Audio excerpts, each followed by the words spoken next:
पूर्वांचल में इतना खौफ था कि एक बार सीबीआई ने भी उनके खिलाफ जांच करने से मना कर दिया था।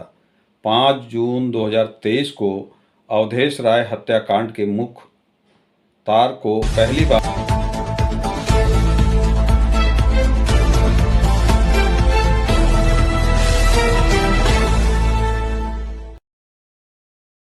दोस्तों, हर चैनल पे, हर यूट्यूब पे, हर जुबां पे मुख्तार का नाम है। मुख्तार के परिवार का अपराध से कोई नहीं था नाता। महात्मा गांधी जिस वक्त देश की आज़ादी के लिए संघर्ष कर रहे थे, उस वक्त मुख्तार अंसारी के दादा कांग्रेस नेता मुख्तार अहमद अंसारी उनके साथ थे। मुख्तार के नाना ब्रिगेडियर मोहम्मद उस्मान आज़ादी के संग्राम में लड़ाई लड़ रहे थे। आज़ादी के बाद पाकिस्तान जाने का प्रस्ताव आया तो कह दिया, लड़ा है इस देश के लिए, मरेंगे भी इस देश के लिए और जिएंगे भी इस देश के लिए। मुख्तार अंसारी के पिता इतने सादगी और सम्मानित व्यक्ति थे कि नगर पालिका के चुनाव में उतरे तो बाकी लोगों ने पर्चा वापस ले लिया। इतने समृद्ध परिवार से होने के बावजूद मुख्तार के परिवार के नक्शे कदम पर चलने की बजाय अपराध की दुनिया को क्यों चुना? 1970 के बाद उस वक्त की प्रदेश सरकार एवं केंद्र सरकार के पूर्वांचल के कल्याण की तमाम योजनाएं लॉन्च की। योजनाएं आई तो ठेकेदार भी सामने आए। कहा जाता है कि सरकारी ठेका होगा वहां दबंगाई भी होगी। उन्हीं ठेकों को हथियाने के लिए संघर्ष शुरू हुआ। उस वक्त पूर्वांचल में दो गैंग थी। पहली मकनू सिंह की, दूसरी साहेब सिंह की गैंग। मुख्तार अपने काले दोस्त साधु सिंह के साथ मकनू गैंग में थे। मऊ जिले के सैदपुर में दोनों गैंग के बीच ठेके को लेकर विवाद हुआ तो राहें एकदम अलग हो गई। साहेब सिंह गैंग के सबसे खतरनाक खिलाड़ी का नाम ब्रिजेश सिंह। ध्यान रहे, ब्रिजेश और मुख्तार के उस वक्त किसी तरह की कोई विवाद नहीं था, लेकिन साल 1990 आते आते दोनों एक दूसरे के खून के प्यासे हो गए। ब्रिजेश ने दूसरी गैंग पकड़ी तो वह भी दुश्मन हो गया। मुख्तार और ब्रिजेश दोनों ही अपनी गैंग को बढ़ाते हुए आगे बढ़ रहे थे, तभी त्रिभुवन सिंह ब्रिजेश सिंह की गैंग में शामिल हो गया। हम आपको बताते चलें, त्रिभुवन उस वक्त मुख्तार का दुश्मन हुआ करता था। मुख्तार का दुश्मन ब्रिजेश का दोस्त बन गया। इस तरह त्रिभुवन के साथ ब्रिजेश भी मुख्तार अंसारी का दुश्मन बन गया। यहीं से शुरू हुई वर्चस्व की लड़ाई। जंग, ठेका, रेलवे हो या शराब का, किडनैपिंग का हो या हत्याओं का, दोनों ही गैंग एक दूसरे को पछाड़ने में लग गए।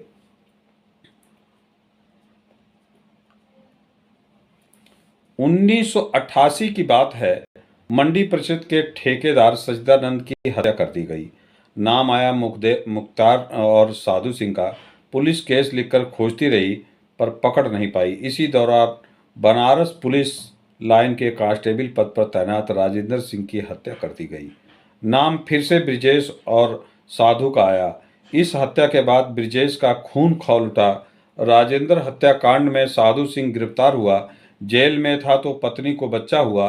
साधु पुलिस कस्टडी में अपने बच्चों और पत्नी को देखने के लिए अस्पताल पहुंचा। पुलिस की वर्दी पहने एक व्यक्ति ने साधु सिंह की अस्पताल के अंदर ही गोली मारकर हत्या कर दी। उसी दिन शाम को एक और दर्दनाक खबर सामने आई। साधु सिंह के गांव में उसकी मां समेत परिवार के 8 लोगों की हत्या कर दी गई। यह चर्चा रही कि अस्पताल में पुलिस की वर्दी में आया व्यक्ति कोई और नहीं बल्कि ब्रिजेश सिंह था। साधु सिंह की मौत के बाद मुख्तार कमजोर हो गए। बाहुबल को बढ़ाने के लिए उसने चुनाव लड़ने का फैसला लिया।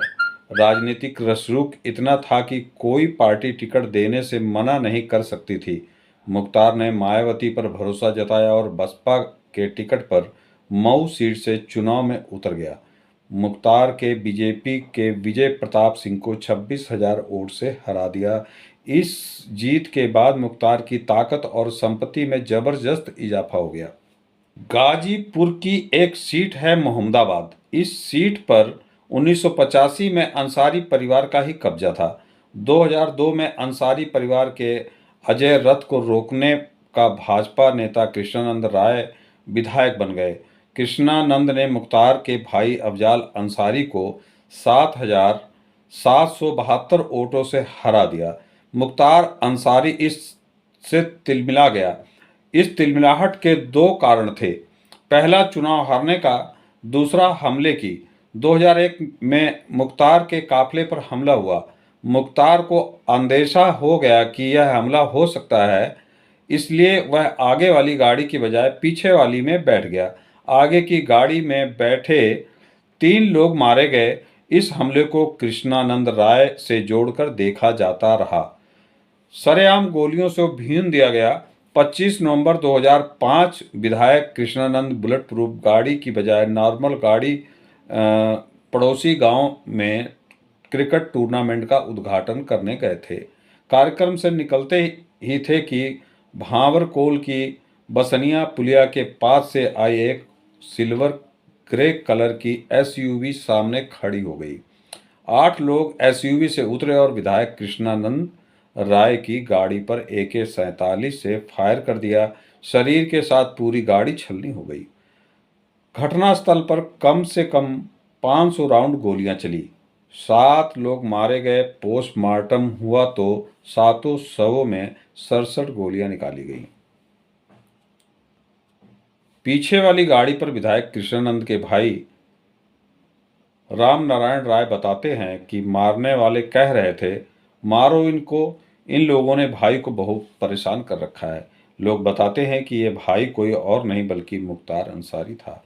कृष्णानंद राय के साथ पूर्व ब्लॉक प्रमुख श्याम शंकर राय, रमेश राय, अखिलेश राय, मुन्ना यादव, शेषनाथ पटेल और निर्भय नारायण उपाध्याय की हत्या कर दी गई। इस हत्याकांड के बाद जमकर तोड़फोड़ हुई, हंगामा हुआ। विधायक की पत्नी अलका राय ने मुख्तार अंसारी, अफजाल अंसारी, माफिया डॉन मुन्ना बजरंगी, अतार रहमान उर्फ बाबू, संजीव महेश्वरी उर्फ जीवा के खिलाफ मामला दर्ज कराया। मामला इतना हाई प्रोफाइल था कि पुलिस SP जांच करने से मना कर रहे थे। अलका CBI जांच की मांग कर रही थी। सीबीआई यह केस लेना नहीं चाहती थी। दबाव बढ़ा तो केस ले लिया, लेकिन 1 साल बाद दबाव बढ़ा तो केस वापस कर दिया। अलका ने दोबारा FIR करवाई तो जांच शुरू हुई। जांच के दौरान एकमात्र चश्मदीद गवाह शशिकांत राय की रहस्यमय तरीके से मौत हो गई। लोग कहते हैं शशिकांत की मौत नेचुरल नहीं थी, उनकी हत्या की गई थी। इस तरह से न्याय की आखिरी उम्मीद भी खत्म हो गई। सबूतों के अभाव में मुख्तार समेत सभी इस मामले में बरी हो गए। राजनीति के नाम पर स्थापित करने के बाद भी मुख्तार अंसारी की फितरत नहीं बदली। साल 2009 में A कैटेगरी के बड़े ठेकेदार अजय प्रकाश उर्फ मन्ना की हत्या कर दी गई। बाइक से आए बदमाशों ने दिन दिहाड़े AK-47 से भून दिया। इस हत्या के चश्मदीद गवाह मन्ना का मुनीम राम सिंह मौर्य थे। उनकी सुरक्षा में खतरा देखते हुए उन्हें मार गनर मिला था। साल बाद 19 मार्च 2010 को गाजीपुर के RTO ऑफिस के पास मुनीम राम सिंह मौर्य और उनके गनर सतीश की गोली मारकर हत्या कर दी गई। इस मामले में भी मुख्तार अंसारी को ही आरोपी बनाया गया। मुख्तार अंसारी पिछले करीब 15 साल से देश की अलग अलग जेलों में बंद था।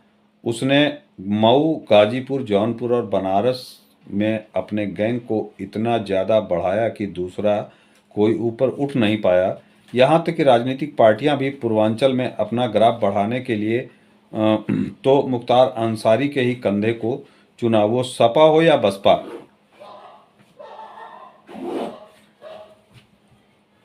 वीडियो देखने के लिए बहुत बहुत धन्यवाद। यह वीडियो आपको कैसी लगी कमेंट के रूप में ज़रूर बताएं। दोस्तों, भारत दैनिक दर्शन चैनल को अगर सब्सक्राइब नहीं किए हैं तो सब्सक्राइब कर लें। लाइक, कमेंट, शेयर ज़रूर करें। अगर फेसबुक पेज पे देख रहे हैं तो फेसबुक पेज को फॉलो कर लें। फिलहाल आप देख रहे हैं भारत दैनिक दर्शन। मैं विक्रम सिंह, मेरा दर्शकों को प्यारा भरा नमस्कार।